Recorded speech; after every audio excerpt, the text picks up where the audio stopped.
Thank you for staying with us on the Pulse. Now time for the sport. I'm Gary Al Smith. And it's another iteration of the Champions League. We've seen a couple of teams go out, some staying last week. We've got another set tonight with Manchester City targeting a quarter-final place as they meet Schalke at the Etihad. Don't forget that City lead from the first leg 3-2. Manchester City control their UEFA Champions League round of 16 tie with Schalke after winning the first leg 3-2. The English champions are now looking to finish off the job at home. But that is when I think my message in that competition, when I realized the last 1 month or 2 months we were better than them. So we play better. In terms of result, we were better. We cannot deny it. I think my colleague cannot deny it. But it's one game. It's completely different.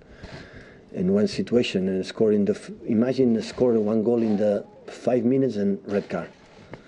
You know, bad decision in the 18-yard box, penalty, red card, or something like that, and score a goal. So everything is open. So that's why it has to be focused, because when we're judging about what happened in the last fixtures, okay, we're favorites, we're better, but it's one game and everything can happen. We saw it last week, really. Big clubs have already suffered earlier exits than expected in the competition, and City are determined to avoid the same fate suffered by the likes of Real Madrid and PSG.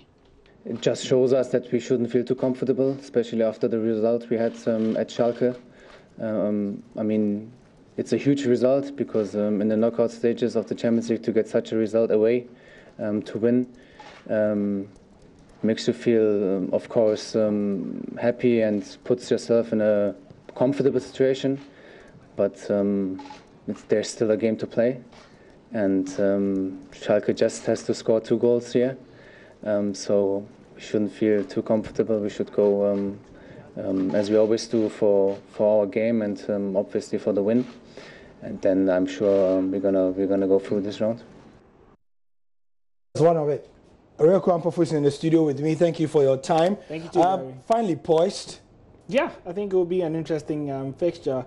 But for Manchester City, it should be an easy walkover into the quarterfinals of the Champions League. You look at that first leg, and they still managed to win by 3-2 despite being a man down. And the fans have questioned the tactics of Domenico Tedesco, who is the coach of Schalke, especially considering the past results, the form of the Blue Lions, losing 3-0 to Dusseldorf, and playing on Friday and losing by 4-2 against Werder Bremen is a little bit of an indictment to the Schalke team, and it has dampened their confidence, especially going away to Manchester City. So all the odds are in favor of Manchester City, and if nothing does go wrong, I'm giving this caveat because of what we've seen in the previous week in the Champions League, that anything could be possible. But if things do go as planned, Manchester City should win big in this one.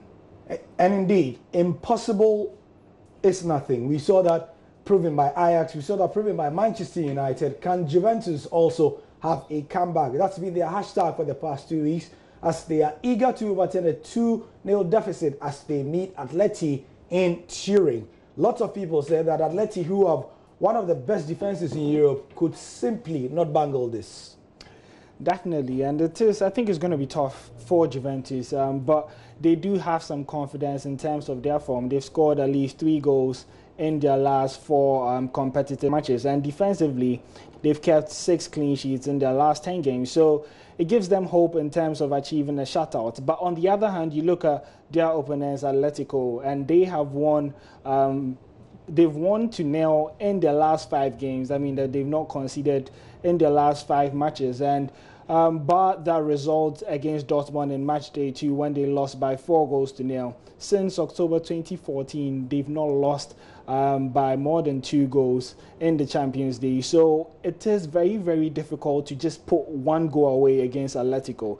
And that's what makes Juventus work tougher, because they need 3, not just 1, to qualify on the night. So statistically, Atletico have proved that they are very tough nut to crack. Reports from Spain is that we've seen them training with a 9v11. That means that he is training for all possible, outcomes that would come in the game. So it is going to be an interesting one. And Juventus, I think they are pumped up for this fixture. And if they do get an early goal, it would be a very, very interesting fixture. Early goals have been a feature of the last week. Teams, when you get it in the first 10 minutes, anything can happen. Thank you for your time, Erico and Pofo. We'll be having more on this on our subsequent bulletins around 8:20. Join us to see what the score is. The game starts at 8. I won't be here. I'll be on radio doing the commentary with George Addo Jr. on Joy FM. That's the sport for now. I'm Gary Al Smith.